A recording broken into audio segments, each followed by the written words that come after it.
Today's lesson is called Scones, the history of a tasty tea time treat. Day 2.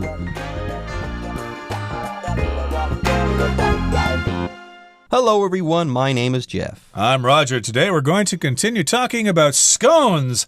Maybe you've had them. Certain bakeries in Taiwan serve scones. Some people like them. Some people hate them. I know a number of people who really enjoy them, especially with tea at tea time. But there are other people who say, what's the big deal about scones? They're dry as heck, and when you eat them, you have to have some kind of drink with them. Maybe that's the point. Who knows? But in any case, you might either love them or hate them, but we are talking about scones in today's program. And where we left off last time, we're talking about the fact that they came from Scotland, okay? That is the noble beginning, the more humble beginning of the scone, even though they are associated oftentimes with the nobility. Yeah, because of Anna Russell, scones are now associated with the nobility. Further, because of Anna Russell, people eat scones in England during tea time. Elsewhere in Great Britain there in the United Kingdom, people still eat their scones at breakfast time. Yes, scones started out as being a part of a full breakfast or a breakfast food, a food that you ate with your breakfast. Now, as far as scones are concerned, I have never developed a taste for scones. I'm not a big fan.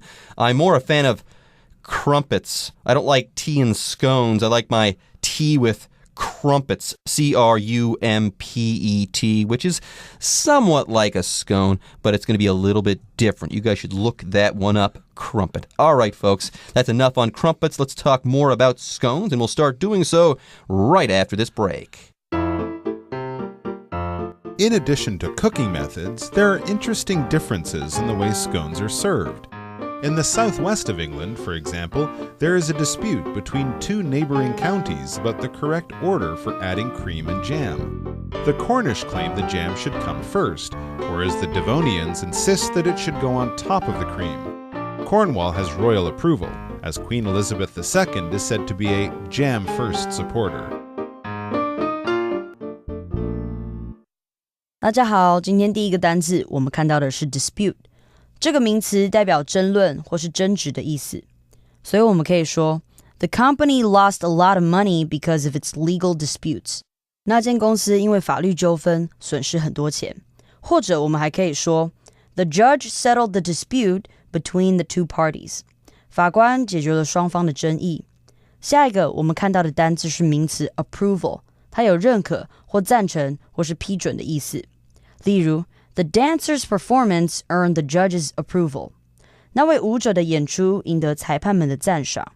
另外，这个字去掉字尾 AL， 并加上 E 后，就会变成动词 approve。因此，我们可以说 Maggie's parents don't approve of her choice of friends. Maggie 的父母不认可她的交友选择。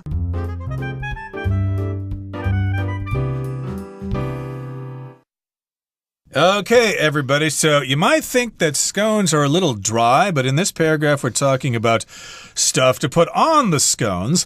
And if you put jam or the clotted cream on the scones, you're going to have a different kind of experience for sure. I must admit I've never tried this, but in looking at this paragraph, boy, that does sound good. I can't wait to go to Southwest England to check it out. But in addition here to cooking methods, as we begin this paragraph, there are interesting differences in the way scones are served. So remember last time we talked about different ways in which they are cooked. They can be cooked on an oven or they can be fried. But of course, that's how they're cooked. But now we're talking about how they are served. After you've cooked them, how do you give them to people to eat? How do you put them on the plate? And what do you serve with them? Yeah. By the way, if you fry those scones, that's one way that you can cook them. If you fry those scones, chances are you're going to be eating those at breakfast there in Scotland or Northern Ireland and stuff like that. Anyways, let's go ahead and move on here. Yes, we're talking about cooking methods, okay? In addition to cooking methods, there are also interesting differences in the way that scones are served or presented to you when you are eating. Get this, in the southwest of England, for example, there is a dispute between two neighboring counties about the correct order for adding cream and jam. So apparently, one county says, no, it's the cream and then the jam. And another one says, no, you got it all wrong. You do the jam first and then the cream. What a dispute. It sounds kind of petty to me. Anyways, here we've got this word dispute. It's being used as a noun. Now, the word dispute can also be used as a verb. Okay? If you dispute something, you question that thing. You debate over something or you argue over something. So that's the verb dispute. The noun dispute refers to a situation in which people are arguing, in which they hold different views, or in which they are disputing one another in some way, shape, or form. Here's an example sentence. You could say, let's try to put this dispute behind us. Exactly. Let's kiss and make up and continue our lives and things like that. So this is a dispute between these counties in southwest England. They're having a big argument about this, a debate, and they both don't agree to how you actually serve these scones. Do you put the cream on first or do you put the jam on first? Maybe you could just kind of mix them all together and put them on at the same time. Who knows? Or have them as a sandwich or whatever. But in any case, these are two neighboring counties in England. Of course, England is divided into different shires or counties. I believe they're talking about Cornwall and Devonshire here. But in any case here, these are neighboring counties, counties that are next to each other. I guess you also call areas here in Taiwan counties, like Nantou County or Chiayi County, etc. In Japan, they're called prefectures, but here they're called counties. But in any case, they're having this argument about the correct order. Which one goes first, which one goes second, etc., etc. Now, first of all, let's talk about the Cornish. That refers to people from Cornwall in England. They claim the jam should come first, whereas the Devonians from Devonshire insist that it should go on top of the cream. So they each have their own method of putting the cream and the jam on the scone. Yeah, and they're different. The two methods for applying these things to the scones are different, so they're in dispute here, or these two counties are in dispute with one another over how to put jam or cream on their scones. Like I said before, this sounds kind of petty, but this is meaningful for those people there in England. Anyways, that's the dispute. Let's move on. Cornwall, it says here, has royal approval. Oh my goodness, the Queen has gotten involved in this dispute over applying jam and cream to scones. How weird. Yes, Cornwall apparently has royal approval, as Queen Elizabeth II is said to be a jam-first supporter. So there you go, I guess. Cornwall wins because in England, the Queen is the head of state. Anyways, it says here that Cornwall has royal approval. That means the Queen has blessed Cornwall, saying, yes, you can do it this way. I allow you to do it this way. In fact, that's the way that I do it too. So they have royal consent to apply jam on their scones first. How interesting. Anyways, yes, approval is the state of accepting something or saying yes to something. So Cornwall appealed to the Queen. What's better, jam first or cream first? And she said, hey, you guys like jam first? I do too. I give you royal approval. For example, you could say, you have my approval to go ahead with the project. That's something your boss might say to you. Indeed, the boss might say that to you. He will give you, or she will give you, his or her approval of what you want to do. And here, of course, we're saying that the Queen prefers the Cornwall way of putting jam and cream on the scone. But the people in Devonshire are probably still going to do it the way they want to. They probably don't really care what the Queen does. She doesn't know anything. She's never even been down here, so she doesn't know. Why should we listen to her? But in any case, you know, you have it either way you want. I bet both ways are equally tasty. It all gets mixed up in the mouth anyway, so what's the difference? But in any case, that brings us to the end of the first paragraph, rather. Let's move on to the next part and listen to it first. Although scones are eaten around the world, the British are by far the biggest scone eaters, consuming around 64 million pounds worth of scones each year. Most of these are the best-known variety made with raisins. Scones are also very popular in former British colonies, such as Australia and New Zealand. In their birthplace of Scotland, they can still be found in their original form as a large flatbread also known as a bannock. This is cut into slices, known as scones, though the Scots use both words to refer to the whole flatbread. 第二部分我们看到的单字是 variety， 这个名词代表种类、品种或是变化的意思。例如 This variety of apple is good for making apple pie. 这个品种的苹果适合拿来做苹果派。接下来我们看到的单字是名词 raisin， 代表葡萄干的意思。例如 Mary brought a bag of raisin bread to grandmother's house. Mary 带了一袋葡萄干面包去奶奶家。下一个我们看到的单字是 colony， 这个字是名词，它有殖民地的意思。例如 Many European countries once had colonies in Africa. 许多欧洲国家曾在非洲有殖民地。另外，这个字去掉字尾 y， 加上 ial 后，就会变成形容词 colonial， 意思是殖民的。那我们就可以说 Many of these buildings were built during colonial times. 这些建筑很多都是在殖民时期时建造的。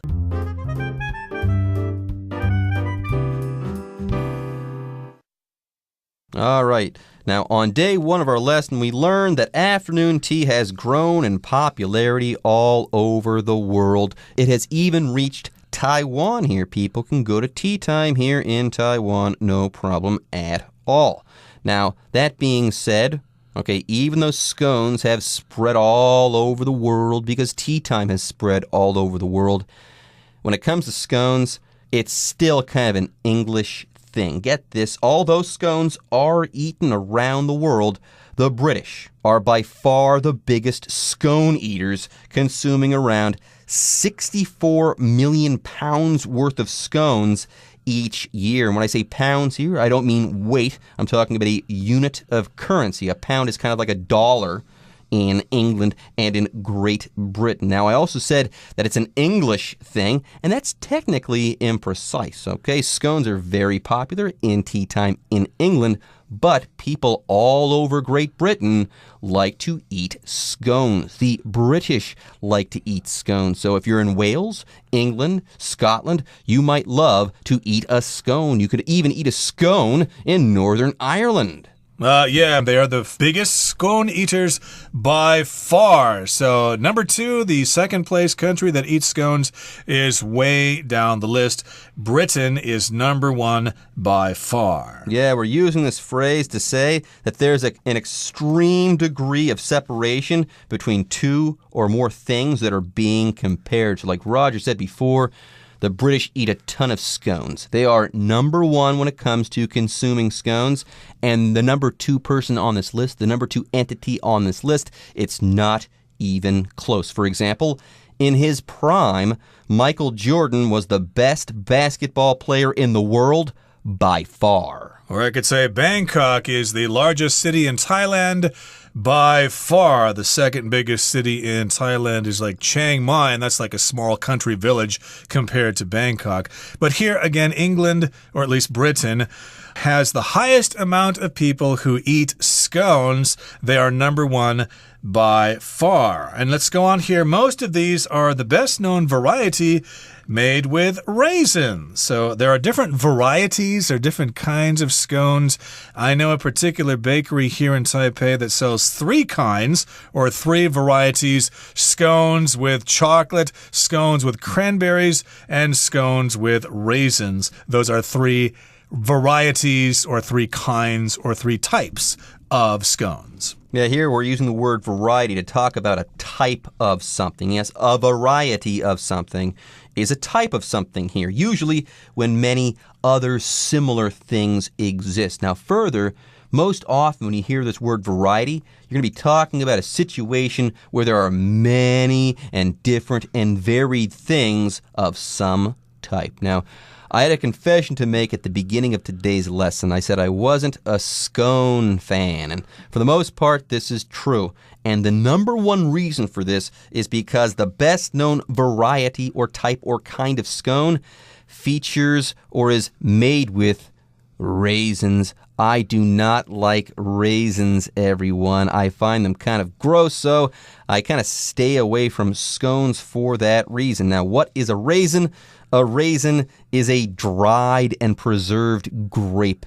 If you take a delicious grape and you put it out there in the sunshine for a little while, that grape is going to shrivel and dry out, and it's going to become a raisin. So when you make a raisin, you basically ruin a grape. Yeah, I don't mind raisins. I think a lot of raisins available here on the market in Taiwan.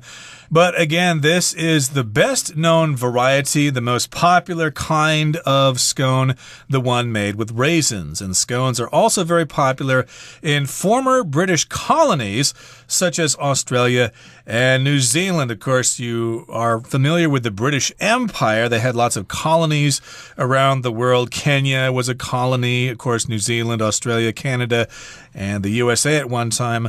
Although scones aren't particularly popular there, but they are popular in former colonies such as Australia and New Zealand. A colony, of course, is a place that used to be controlled by another country. I believe technically Taiwan used to be a colony of Japan. Yeah, Taiwan used to be a Japanese colony. There you go. And yes, a colony here isn't a population of an animal, let's say, that lives somewhere. We have used that word, or this word, I should say, colony in that way recently, like a colony of penguins, okay? That's not the case here. Here, a colony is an area that is occupied and then controlled by a country that is usually kind of far away from this place. And here we're talking about former colonies.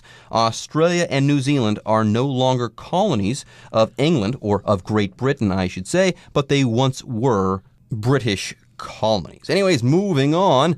In their birthplace of Scotland, they can still be found in their original form as a large flatbread, also known as a bannock.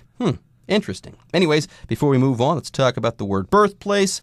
A birthplace is the place where something comes from. It's a place from which something originates. It's also the place where something is born, okay? For example, you could say, many believe the Mississippi Delta to be the birthplace of the blues. Or jazz, too, in New Orleans there. But in any case, here we're talking about the birthplace of the scone, and they can still be found in a form such as a large flatbread, also known as a bannock. That's what it's called there in Scotland. Flatbread, of course, is bread that is flat, and it hasn't really risen that much. Like a naan in Indian cuisine, that's a kind of flatbread, or a tortilla in Mexican cooking, or I guess the kind of bread they use in danbing here in Taiwan can be considered a kind of flatbread. And this is cut into slices known as scones. So they slice them into smaller pieces, and they're called scones.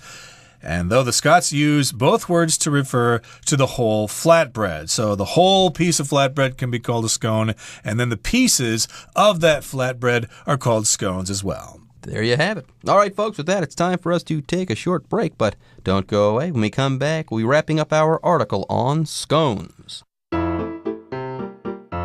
There's no one correct way to eat scones. However you enjoy them, remember that there is a long and fascinating history behind these tea time treats. 今天最后一个单字，我们看到的是 fascinating。这个形容词是非常有趣的，或是迷人的意思。例如 Inside the museum are some fascinating works of art by Picasso. 这间美术馆里有一些有趣的毕卡索画作。除此之外，这个字去掉字尾 ing 后加上 e， 就会变成动词 fascinate， 它有使着迷或是使吸引的意思。像是 I want to study math in college because it fascinates me. 我想在大学修习数学，因为我对它很着迷。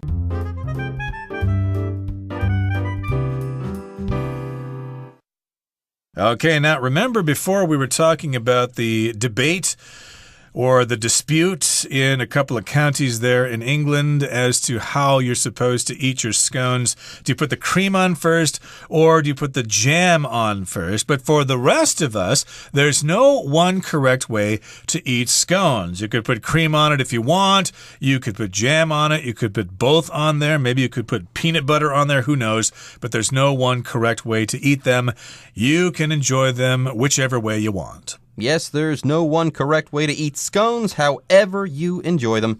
Remember that there is a long and fascinating history behind these tea time treats. Now, before we take a break, let's talk about the word fascinating. If something is fascinating, it is extremely interesting. You just can't stop thinking about that thing. This thing makes you extremely curious. It makes you very interested in it.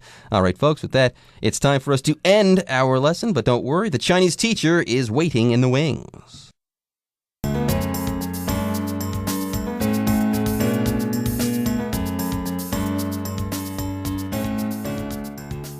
各位同学大家好，我是 Hanny。 我们来看今天文法重点。课文第一段提到英格兰西南部有2个地方对于享用 scone 的方式有所争执。读到课文第一部分的第3句， The Cornish claimed the jam should come first, whereas the Devonians insist that it should go on top of the cream. 康瓦尔郡人宣称说应该要先涂果酱，而德文郡人就是坚持说果酱应该要涂在奶油上面。那我们这边要介绍2个文法重点。第一个是连接词 whereas， 它其实跟 while 一样，都可以用来连接2个对比或者是相反的论述，相当于中文的而或是然而。whereas 引导的子句呢，它可以摆在主要子句之前或者是之后。举例来说， Whereas Linda is good at music,Her sister is good at science. Linda 擅长音乐，而她的姐姐擅长的是科学。再造一个例句 Most of the students think the test is difficult, whereas Sam thinks it's very easy. 大多数的学生都认为这个考试很难，然而 Sam 却觉得很简单。好，第二个重点是我们看到课文呢，在 insist 后面接的 that 主词 should 原形动词的句型。那这样的句型它表达说坚持要求怎么样，坚持怎么样，主张怎么样。好， that 子句中的 should 通常会省略不用，只保留后方的原形动词。那其实英文里面有不少动词都有这种用法哦。这些动词大致上可以分成4大类。第一大类表示建议，像是 suggest, advise,recommend。 那么第2大类表示命令，像是 command, order 等等。那么第3种就是表达要求啊、请求，像是 require, request, demand 等等。那么第4种就是像我们课文的表达主张啊、坚持要求、坚持，也就是 insist。 好，以上这一些表达坚持、建议、命令、要求的动词，它们所引导的 that 子句中 should 通常都会省略，然后后面就直接接原形动词了。举例来说， The victim insisted that the reporter not reveal her name. 那名受害者坚决要求记者不要透露她的名字。那么句子里面的 not reveal 前面就是省略了 should。另外提醒同学们，用 insist 来表达坚持要做某事，坚持某事情该发生的时候，我们才会用到刚刚说的句型。如果你只是用 insist 来表达坚持、坚称怎么样怎么样，后面的 that 子句就用指说法就可以了。举例来说， She insists that it's not her fault. 她坚持那不是她的错。好，接着来看课文第2部分的第1句有提到 The British are by far the biggest scone eaters. 英国人显然是吃最多 scone 的人。句子里面这个 by far 它就表示显然或是大大地，它通常会跟形容词最高级一起用来加强语气。那同学们可以试着想， by 它有差距的意思， far 表示远。如果跟其他的人啊，或是跟其他的事物相差很远，那就表示说很显然的，它就是最怎么样的，它就是非常怎么样的。像是 He is by far the most interesting person I've ever known. 他是我认识的人当中最有趣的人。好，以上就是今天的重点整理，我们来回顾今天的单字吧。Dispute. The plot of the novel centers around a dispute between 2 famous families. Approval. Laura needs her parents' approval to go to the party. Variety. The store sells a variety of beauty products. Raisin. Sean likes to eat raisins as an afternoon snack. Colony. The crew's mission was to set up a colony on Mars. Fascinating. It's a fascinating story, but I wonder how much of it is true.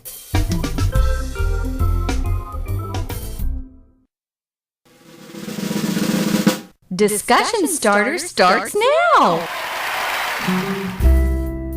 Here's our discussion starter for today, and this is the question. What kind of snack do you like to have during tea time? My favorite kind of snack to have at tea time is cucumber sandwiches. Crumpets are great. I don't really like scones all that much, but I find cucumber sandwiches to be very refreshing. Well, during tea time for me, I like to have onion rings. I know they're really bad for you. They're deep fried in oil, and they don't really go together with tea so much, but I just still love them, especially if I'm eating them with Earl Grey tea. Okay, everyone. With that, today's article is now complete. But, as always, we sure hope that you guys have enjoyed reading along with us. Anyways, I'm Jeff. I am Roger. See you next time.